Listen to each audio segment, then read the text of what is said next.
attendre ce soir, parce que j'ai papa qui a fait la guerre de 14 et 18, et entre les propos que j'entends ce soir, entre les intellectuels et les gens, les soldats, disons, ordinaires, papa en faisait partie.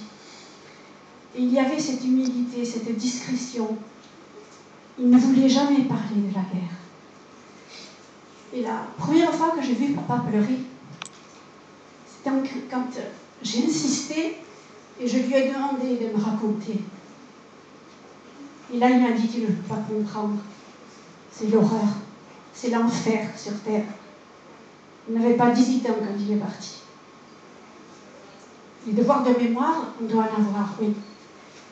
À ce sujet, vous-même, monsieur qui est enseignant, j'aurais une chose à vous dire. C'est que dernièrement, nous sommes partis en groupe dans un village, plus tard, et on devait se retrouver près du monument aux morts.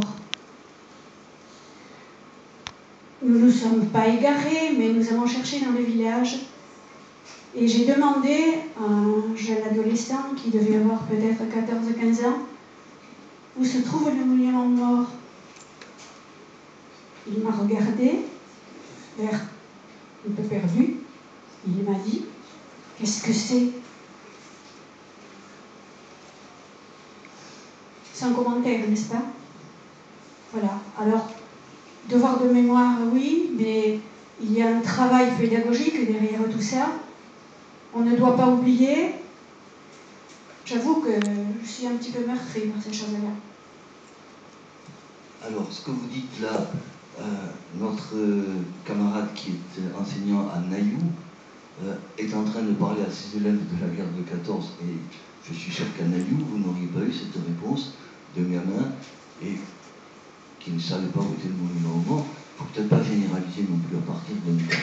Mais la deuxième partie de votre question, quand vous dites que vous êtes très surprise par ce que nous disons, mais il n'y a pas à être surpris, nous sommes absolument sur la même longueur d'onde, et nos témoins parlent, du moins ceux qui l'ont connu, parlent de l'horreur des combats, plutôt qu'ils écrivent, car ce que vous dites du combattant qui ne veut pas parler de la guerre, c'est quelque chose que nous avons souvent tous connu, et que ceux qui en avaient vu le plus en disaient le moins.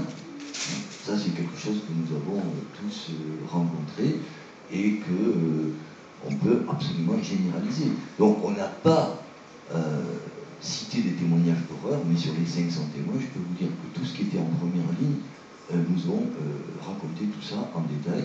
Et pour revenir un petit peu sur la question de François Porte tout à l'heure, il y a dans notre dictionnaire, qui n'est pas une anthologie, c'est-à-dire ce n'est pas un simple recueil de textes, ce sont des notices sur les personnages, mais nous leur donnons longuement la parole.